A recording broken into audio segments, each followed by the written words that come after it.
Welcome to the Did Nothing Wrong podcast, where we cut through the noise and help you make sense of the chaotic information space around us. I'm Griff Somke. In this episode, Mike Centers joins me once again to talk about Trump's conviction and the tactics used by his supporters in response. Stick around. This is a crusade. This is a holy war against the deep state. Where are the dictators? Where are the strong men? Donald Trump is our instrument for retribution. I'm going to fight for Christians. I'm going to fight for white people. They have the Great Reset. We have the Great Awakening. And why shouldn't I root for Russia? Because I am. I want to see these people go through misery because of their grooming against our children. After the assailant entered the home asking, "Where's Nancy? Where's Nancy?" Those are the very same words used by the mob when they stormed the United States Capitol. I did nothing wrong. Mike, welcome back to Did Nothing Wrong. How you been? Hey, thanks for having me. Always happy to be on. I've been doing pretty good. Good to hear. So, Trump got convicted. Convicted felon Donald Trump. And people told me it would never happen. People told me he would constantly wiggle his way out of everything. They did. And, you know, it doesn't matter which side of the fence you're on. This is a pretty significant development. And between you and me, I'm really happy that the Democratic Party has actually decided they're going to talk about it. Yeah, I agree. I was worried when the conviction originally came out. There was some talk about like, oh, the Biden campaign's not going to talk about it. Like, we don't want to stoop to that level of talking about it. But like, no, it very much seems like they are leaning into the fact that they're running against a convicted felon, which I think is important. Oh, yeah. And this is a bit from CNN. Quote, President Biden's decision to call out his predecessor, Donald Trump, as a quote-unquote convicted felon for the first time represents a significant hardening of his rhetoric against his Republican general election foe. Biden's escalation at an off-camera fundraiser in Connecticut on Monday evening came as some Democrats pressed for a more robust political attack on the presumptive Republican nominee following his guilty verdict in his New York hush money trial last week. This is from Biden, quote, for the first time in American history, a former president that is a convicted felon is now seeking the office of the presidency, Biden said. But, as disturbing as that is, more damaging is the all-out assault Donald Trump is making on the American system of justice. Damn. You tell him, Joe. That's pretty good. And like I said, it's good that Biden and the Democratic Party are really leaning into the fact that he's a convicted felon. Mm-hmm. But I'm also... It came up, the AP posted an article about it, and I'm just waiting for the rest of the Republican Party to get on board. Is the fact that someone was already talking about, oh, well, he's probably not going to go to jail, but if he goes to jail, there has been someone who's run for the presidency from jail, and his name is Eugene Debs, right? And I'm waiting for the wholehearted embrace of Eugene Debs from the Republican Party, right? Well, I think you're more likely to see the wholehearted embrace of Lyndon LaRouche, who ran for president from jail on multiple occasions and started the Schiller Institute, where, you know, people like Caleb Maupin and Jackson Hinkle and various other people have popped up. So that ain't a far bridge for them. You know, the Democrats haven't always been as proactive about this stuff as they could have been, and it's hurt them. So it's good that they're pointing it out. I think it's really going to help if they can make this messaging stick. And it seems like they're doing a pretty good job of making the messaging stick. Yeah, and I think you're right in saying that they haven't really leaned into Trump as like kind of a criminal and a lowlife enough. And I think some of that is the residual kind of when they go low, we go high mentality that like Obama, like both Obamas, Barack and Michelle, kind of instilled within the Democratic Party during the 2016 campaign, which was horrible, right? That whole strategy is horrible in my opinion. In retrospect, that was a mistake. Yeah, and I'm glad to see the Democratic Party is moving away from that, right? Because if your political opponent isn't going to grant you respectability, why on earth should you grant them that as well, right? Right. And I really hate it that it's come to that, but it came to that, and it came to that a long time ago. So it's really nice to see,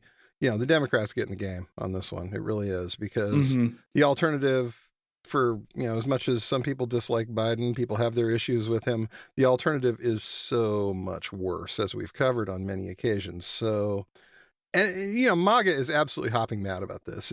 There were rumors that there was a juror who only got their news from Truth Social, which had them very excited for the possibility of a hung jury. But turns out that was inadequate, and the juror in question only gets their news from Twitter, which included Truth Social Trump posts. According to Forbes, this guy also follows Michael Cohen and Mueller, she wrote. So if you are in the resistance libs have the mandate of heaven camp, well, chalk one up for you. It's very interesting to think of a person who only gets their news from Twitter. That just kind of blows my mind. You don't have any other news sources. I mean, I'm on there way too much myself, obviously, but the idea that like you don't periodically pick up other things, that all you're doing is swimming in that ecosystem. Oh, wow. Man, I don't know. Yeah, and that's becoming a lot more prominent, right? Not just among kind of older people, but it's especially prominent among the quote-unquote youth, right? I think there have been a couple polls or studies that have kind of shown that, like, amongst young people, a lot of them say that the only place they get their news is from online, right? Mostly like TikTok, Instagram, occasionally Twitter, but for an older person, a potential, for someone who's serving on that jury, that's a little more like, oh, that's a bit weird. Yeah. But for the youth, it's like, oh no, that's just kind of, they live in that reality, right? Of constantly the only news they're getting is from random people on TikTok. Right. Kind of telling them things that may or may not be true. Right. And so all you get in that point, I think, is the headline. I mean, you're getting a 2-minute clip of what this person thinks about a subject, and that's just not enough time to go deep on anything. It really isn't. So, watch that space, I guess, for where this is going to go in the future. But yeah, the Trump supporters are really mad. They're doing their thing that they're doing when things don't go their way, and that's doxing and threatening people. And comparing Trump to Jesus. Let's not forget that as well. No, definitely. Comparing Trump to, the persecuted figure of Jesus Christ. And of course, the worst of it is usually on Patriots Win, which is what the Reddit forum, The Donald, turned into. NBC News found some posts on this. Here's them. Quote, the posts, which have been reviewed by NBC News, appear on many of the same websites used by Trump supporters to organize for violence ahead of the January 6, 2021 attack on the Capitol. These forums were hotbeds of threats inspired by Trump's lies about the 2020 election, which he lost, and that the voting system was rigged against him. They now feature new threats echoing Trump's rhetoric and false claims about the hush money trial, including that the judicial system is now, quote, rigged against him. Dox the jurors. Dox them now, one user wrote after Trump's conviction on a website formerly known as The Donald, which was popular amongst participants in the Capitol attack. This post appears to have been quickly removed by moderators, and I think the really, really amazing part about all of this is that they have moderators. I mean, who knew? Yeah. You go and you look at, like, Patriots Win, and you're like, there's moderators around here somewhere? What? I mean, they have to keep the libs from coming in and running counter propaganda, right? Mods are asleep, post-guillotine memes, It's like, I don't get what these guys, wow, okay, they have mods, that's nuts. And in the aftermath of Michael Cohen's testimony, Cohen's wife and children got doxxed. They got their information posted online, and District Attorney Alvin Bragg as well, and what purported to be information about the jurors themselves. So yeah, same old. It's what they do when they're mad at somebody or something. And remember, the purpose of doing it is so that some guy like David DePape, y'all remember him from the Paul Pelosi hammer attack, who's all hopped up on red pills, will show up at their house and hurt somebody. Now, he just got 30 years for assaulting a federal official's family member and attempting to kidnap a federal official. And now he's on a state trial for attempted murder, assault with a deadly weapon, and elder abuse. They revealed his search history. And amongst the other vile stuff was queries for grisly murder scenes from the 1920s and, quote, Nancy Pelosi pig blood, unquote. So this is kind of chilling. I mean, this is a guy who showed up, for those of you who are just now tuning in, to Nancy Pelosi's house that she shares with her husband, Paul, in San Francisco, let himself in the door, and beat Paul Pelosi, Nancy's husband, with a hammer. He was hoping to find Nancy so he could kidnap her and haul her in front of Congress. The man was not well at all. The man had been living in a Gamergate information environment for a number of years. And it finally got to the point where he decided he was going to go off and take action. And this is the whole point of the doxing. You want this guy to show up at their house, or you want them to swat them. And this is a gamer tactic, right? The swatting thing, this came out as something that gamers did that they thought was funny. Oh, yeah. And so doxing and swatting, right, both can kind of trace their roots back to kind of early hacktivist communities and gamers, right? So like swatting, calling in fake bomb threats, things like that has been around for a while. Like that sort of thing was happening at a much lower scale prior to gamers kind of coming around. Right. But the idea of like, I'm going to swat somebody on a streamer that I don't like on one of their live streams, or I'm going to swat this guy because he's kicking my ass in COD, that's become a lot more prominent ever since Gamergate has kind of really removed the guardrails of like, hey, we should keep some sort of divide between our digital lives and our actual physical lives, right? Yeah. There had always been some level of harassment kind of coming out of like Chan communities even prior to Gamergate, but the guardrails really kind of came off during and after Gamergate, right? And ever since then, doxing and swatting have just been... Doxing's become very common, right? Mm-hmm. And swatting, while less common, you can see kind of spikes and surges post Gamergate of like when swatting kind of becomes more prominent across the culture, right? And I don't think laws to punish swatting, or in this case, kind of calling in a false report to emergency services, was made a criminal offense until 2019, after somebody died, of course. Right. Because I think the law that kind of came into effect to punish swatting happened after the Wichita case, which was where someone literally called in the SWAT team because of Call of Duty. And someone got shot over that, right? Because when a bunch of dudes with a lot of guns burst into a house, they tend to be trigger happy. Yes. And it's sort of miraculous that more people haven't died from swatting attempts, right? Mm-hmm. Given how unprofessional some SWAT teams can be at times, to put it lightly. You are risking getting someone killed when this happens. This is something that you are okay with the idea of the target potentially having a room full of cops in a highly agitated state kicking in your door looking for the perpetrator of what they think is a violent crime, because the process involves somebody calling 911 and making a statement that they are so-and-so, name of your target here, and that they have just murdered somebody and they are in this house right here and they are going to murder others. Right. So basically you've got a bunch of police officers who are very, very hyped up and ready to go at that point, because you think you're going into an active shooter situation. And then you show up and it's somebody who's asleep or had nothing to do with any of this, and bad things have a tendency to happen at that point. Yeah, you're absolutely right. And the way the swatting can occur can happen in various different ways. Like the most common, especially if the tactic is to get somebody on like a live stream, is to say, oh, like you said, I'm so-and-so, the actual victim, I've just murdered somebody, or to frame being a hostage, right? To say, oh, I'm so-and-so, my boyfriend, my sibling, my spouse, my whomever has gone on a rampage. He's already killed somebody. I'm hiding in the closet. Please send help. So it's to play one of those two, but there's also another common tactic of pretending to be the person and calling in bomb threats to, local universities, to local business establishments. And that can be a little more prolonged, but that's still going to get the cops to the door at a pretty quick pace. Absolutely it will. And we've seen these tactics kind of evolve over time and become more prominent outside of the quote unquote gamer space, as kind of gamers and gamer-gators have become more and more kind of aligned with MAGA and the political far right.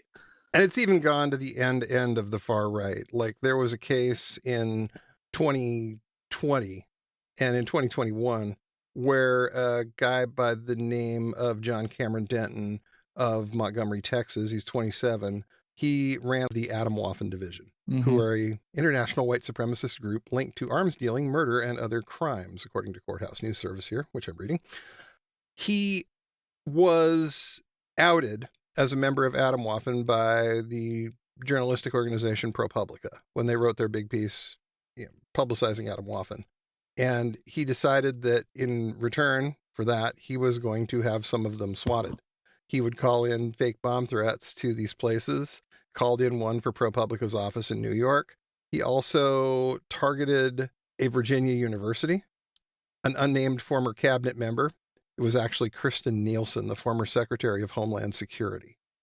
So I'm sure that the fact that she had Secret Service protection on her at all times as a cabinet member at that level probably mitigated the threat that the local cops were going to come through. But I'm pretty sure that the historic Black church outside of Washington, D.C. and the Islamic Center in Arlington, Texas probably didn't have similar occurrences. And he was sentenced to 3 years for doing all of this. Should have been a lot longer, but he had multiple co-conspirators all across the country. There were a bunch of these guys that all thought this was incredibly funny. And they were calling in SWAT threats on almost anybody they didn't like for a while. Oh yeah. So this is the back end of it. It's like, this isn't gamers playing pranks on each other stuff anymore. This is like literal Nazi terrorists trying to get people killed.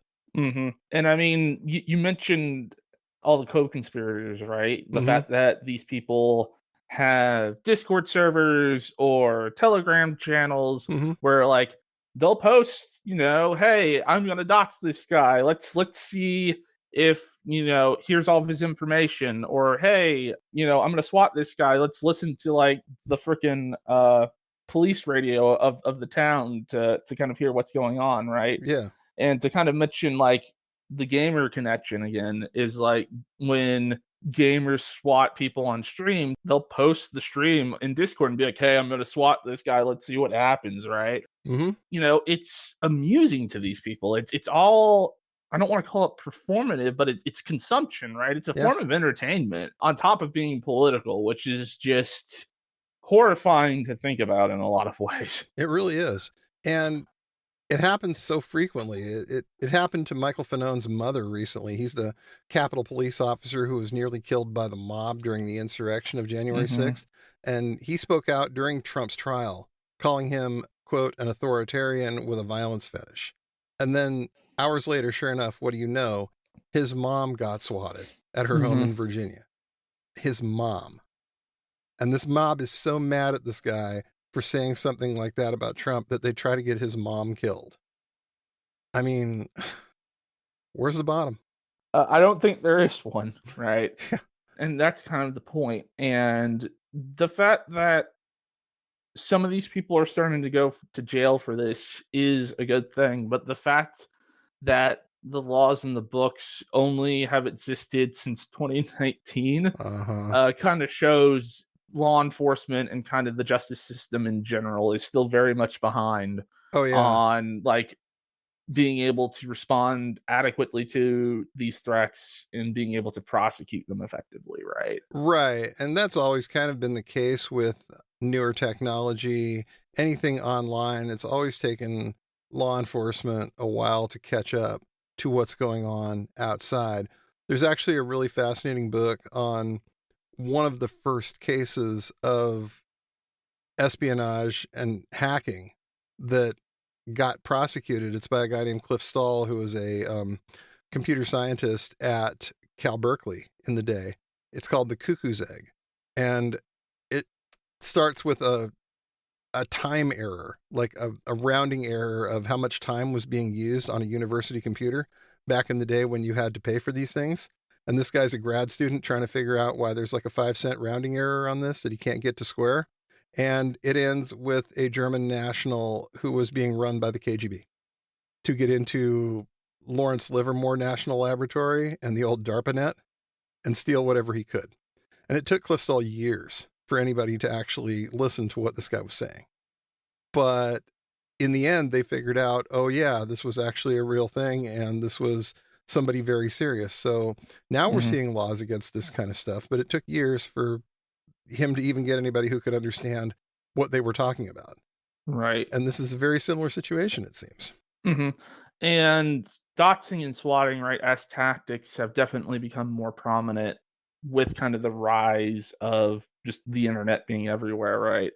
And while I mentioned like how a lot of that kind of emerges post Gamergate, and I think it coming into the mainstream very much does, the far right's used to doxing, right? Mm-hmm. And I think, and specifically with abortion providers back in the 80s and 90s, right? More so in the 90s when the internet's actually a thing, but there were sites where people would just post, hey, here are all the abortion providers, right? And with language about how they're killing babies, right? And how, man, the Lord really needs somebody to step in and take care of these guys, right? And there's never any actually like, hey, no one actually says this is a hit list, someone go kill these guys.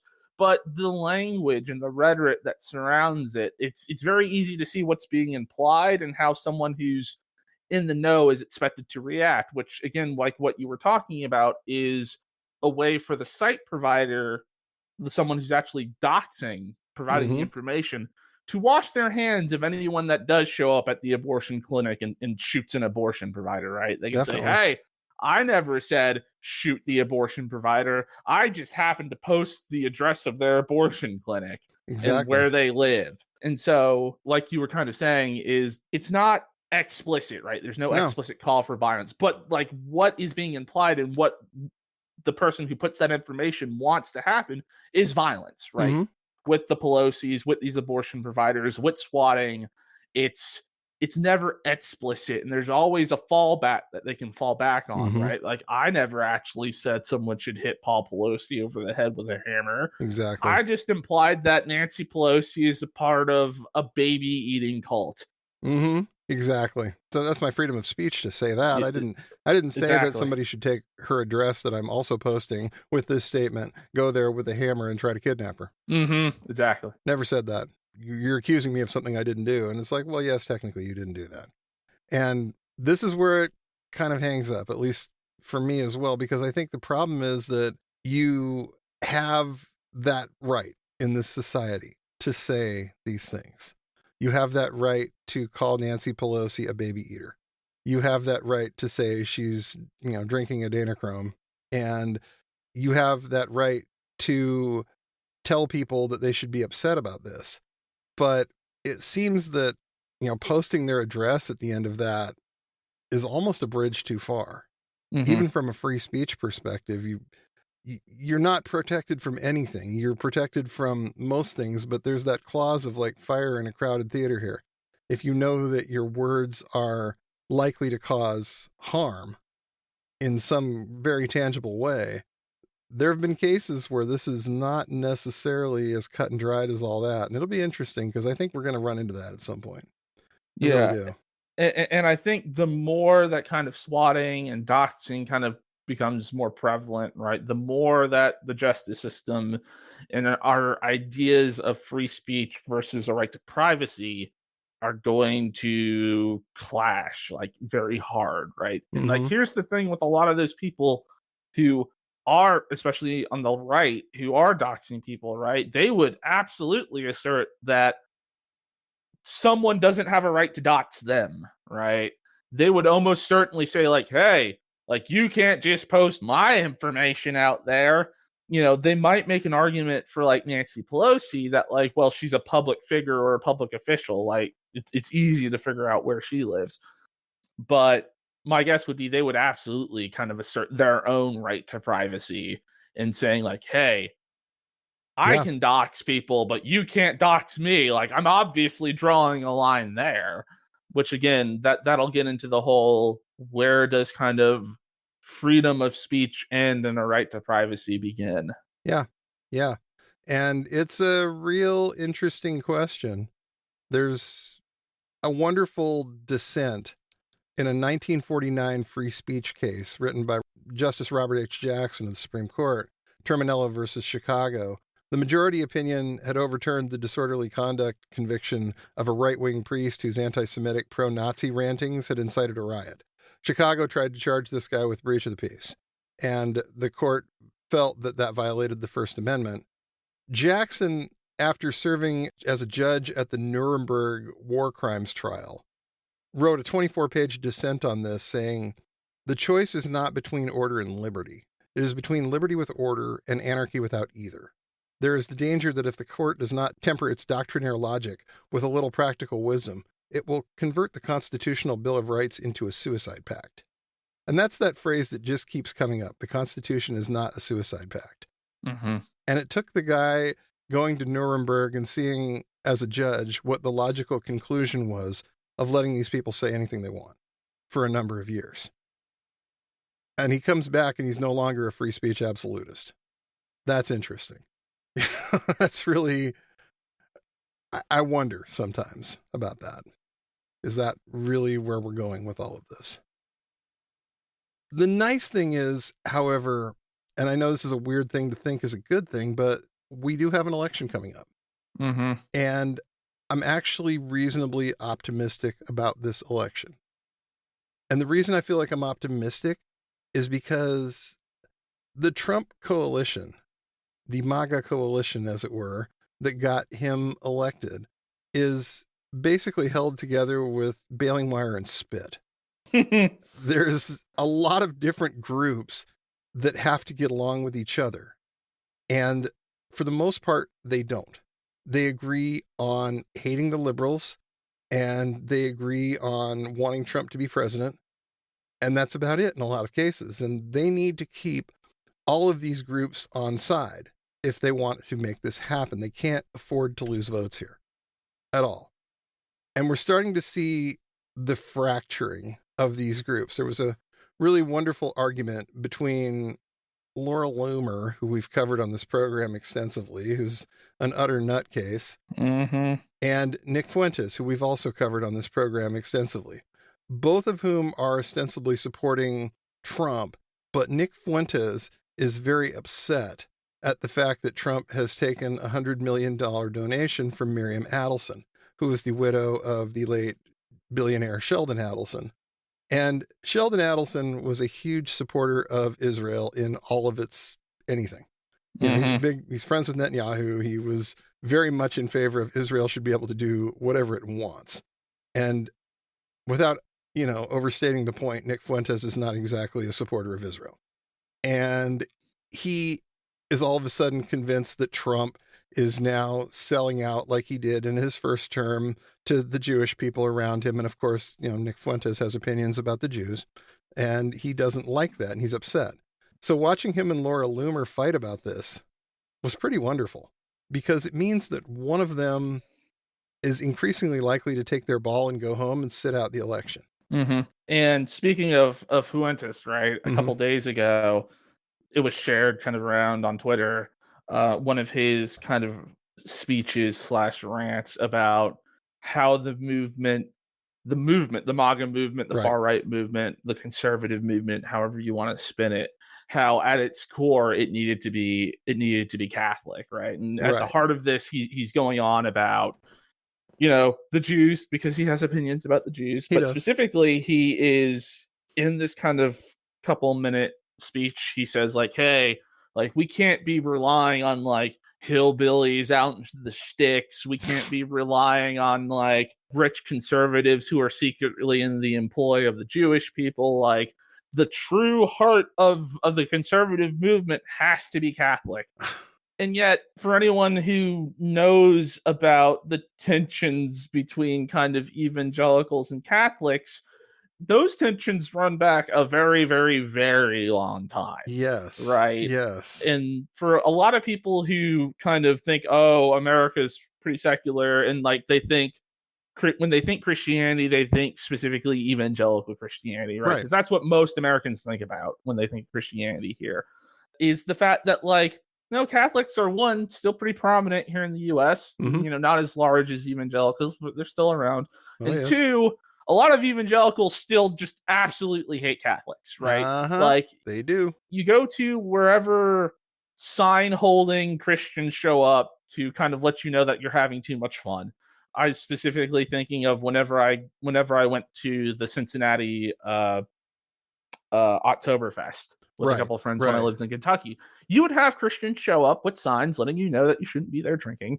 But on those signs, they would have a list of people who are going to hell, right? And it's what you would expect. You'd have queers, liberals, communists. The list would go on, and very prominently on that list was Catholics. Of course, right? Of course, and one of the things that I always like to point out when kind of talking about the confessional divide, as it's kind of known academically, is that famous poem about I didn't speak up for the Jews when they were I can't remember, but the poem that gets put out, right, kind of trotted out. Yeah, but it's Bonhoeffer. Yeah, it's Bonhoeffer's poem. So Bonhoeffer's poem, I didn't say anything when they took away the Jews. I didn't say anything when they took away the socialists, and no one spoke up for me when they came for me, right? That list is missing something. It's missing Catholics because he was a Protestant, right? And he honestly wouldn't have cared much if the Nazis decided to drag away the Catholics, because he felt like that would have been deserved. And so this divide between Catholics and Protestants goes back a very long time. And here in the US, that sort of animosity from evangelicals specifically towards Catholics is still very strong.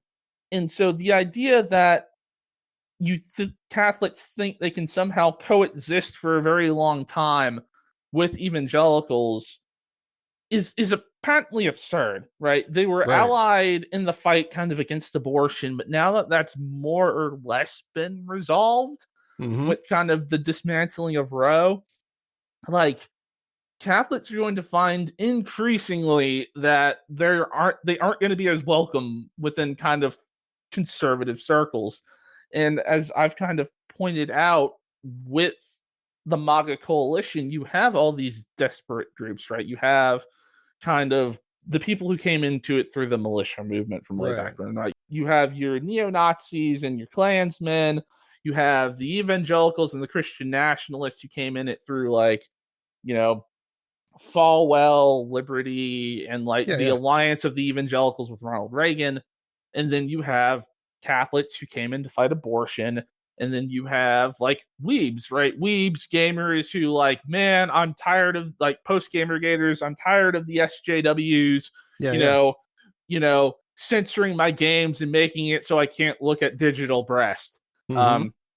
And when you look at, like you were mentioning earlier, when you look at what holds them all together, it's only animosity towards kind of liberalism and progressivism. Yes. And the fact that they're worried about losing power, right? I've read a couple of really good books here recently, kind of examining the evangelical movement kind of in a post-Trump, quote unquote, post-Trump world, and kind of how did evangelicals get ensnared by Trump. Kingdom of Rage by Elizabeth Newman. That one was really, really good. And then The Kingdom, the Power, and the Glory.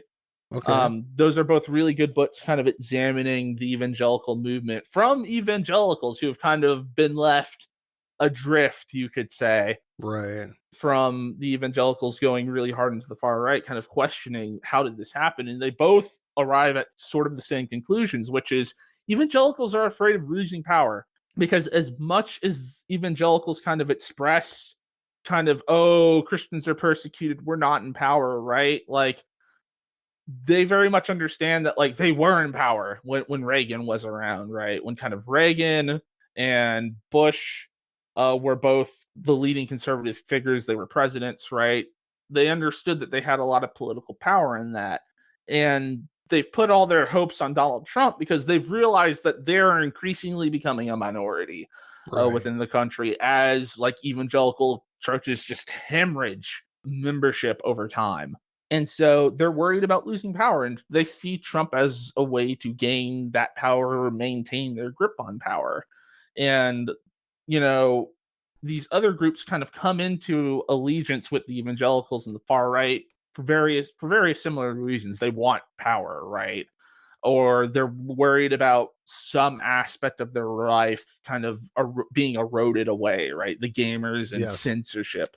And yet, when you strip that away, if you move into a hypothetical, well, okay, what happens if the Christian nationalist fascists actually take over government and, no more elections, democracy is dead. The thing you quickly realize is that, like, oh, the coalition of usefulness is over, right? And in this sort of world, the evangelicals kind of would be the holders of power.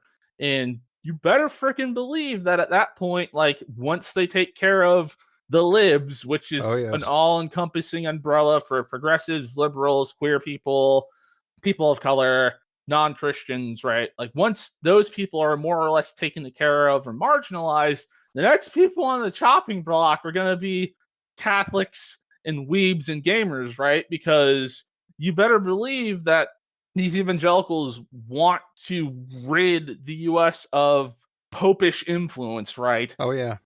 It's all about the papists. They've been saying the same thing since they all came to this place, and they'll be saying it long after this. I mean, what you're saying is it's a temporary alliance that seems to be kind of on its last legs in a lot of ways. And I think that if Trump doesn't win, I think you're going to see a lot of these groups fracture. I think you're going to see these coalitions completely fall apart. You're going to see the folks who still don't believe that Trump is the future of the GOP.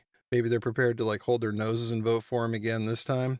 But if he doesn't win, that's, 2 national elections in a row this guy's lost.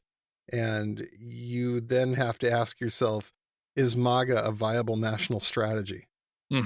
And you are going to see these groups like the hardcore fundamentalist types, folks like Awaken in San Diego, who are out there pushing fascism, and people like Nick Fuentes who insist that the whole thing has to be Catholic. What are they going to agree on at that point? They're going to go off and have that religious war. Yeah, and I think you're right in saying that if Trump doesn't win this election, there will obviously be the kind of post-election, it was rigged, there's fraud, and that's what a lot of the rhetoric that we're seeing surrounding Trump's kind of conviction is prepping people for, right? Is there's this kind of rhetorical prepping for the entire base to say, just like there was even in 2016, right? Right. Where it was like, oh, the election's rigged, I'm not going to win. There's a rhetorical, but then he won.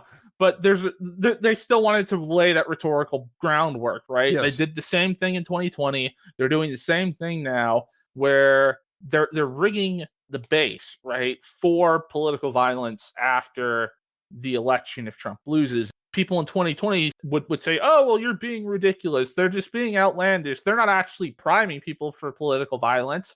And then January 6th happened, right? And so we're seeing something similar, right? But I do agree with you in saying that I think like this is kind of the coalition's last hurrah if Trump doesn't win. Yeah. Right. If Trump doesn't win, I think there is going to be something of a reckoning of people realizing like, hey, like maybe this movement isn't all it's cracked up to be. And I think a lot of the kind of ideological contradictions that exist between these various desperate groups are going to become irreparable, right? Right. It's going to eventually be, like you said, the fundamentalists aren't going to tolerate Fuentes saying the movement has to be Catholic because the Catholics are the Antichrist, right? It's going to be kind of gamers and weebs coming to blows with fundamentalists over like, hey, like the only reason I'm in this movement is because I want, to consume quote unquote degenerate content, right? And the fundamentalists saying, look at that degenerate content you're consuming, you're going to hell. Those sort of ideological fissures are just going to grow because when, if Trump wins, they will be able to kind of stick together because they'll be busy oppressing the people they want to oppress because they have power, right? Yes. But when they're out of power, the only thing they can do is fantasize about getting power back and sort of realizing that like, oh, these allies that I'm working with, I actually hate their guts, right? And those sort of fissures aren't going to be able to be papered over anymore. No. And, the world, these people don't care, Nick, that you're a Sedvanticist and don't believe that the Pope is legitimate. They know, but they don't care. They're far past that when it comes to their feelings about Catholics. So best of luck to both sides on that one. Just hope they can work it out like, good Christians or whatever, and beat the hell out of each other for a while. But Mike, thank you for coming on. As always, it's great to talk to you, get your take on the pulse of what's going on out there. Hope to hear more from you on the run up to the election. Hope things are going well for you out there. Always happy to be on. And yeah, if you ever want me back on to kind of examine the rhetoric that's being flung around out there, I'm always happy to come on. As always. Thanks again for having me. Hey, no problem. It's great to have you around, man. Thank you very much, and you take care. You too. Thank you. Thanks for listening to the Did Nothing Wrong podcast. If you want to hear more, you can find us on the web at didnothingwrongpod.com. Please make sure you subscribe to get our content straight into your inbox. You can also follow us on Twitter at GRZABJJ, GRZABJJ, as well as DNWPod. We're extremely grateful for paid subscriptions and donations that allow us to keep doing this important work. Thanks, and remember, everyone mentioned did nothing wrong.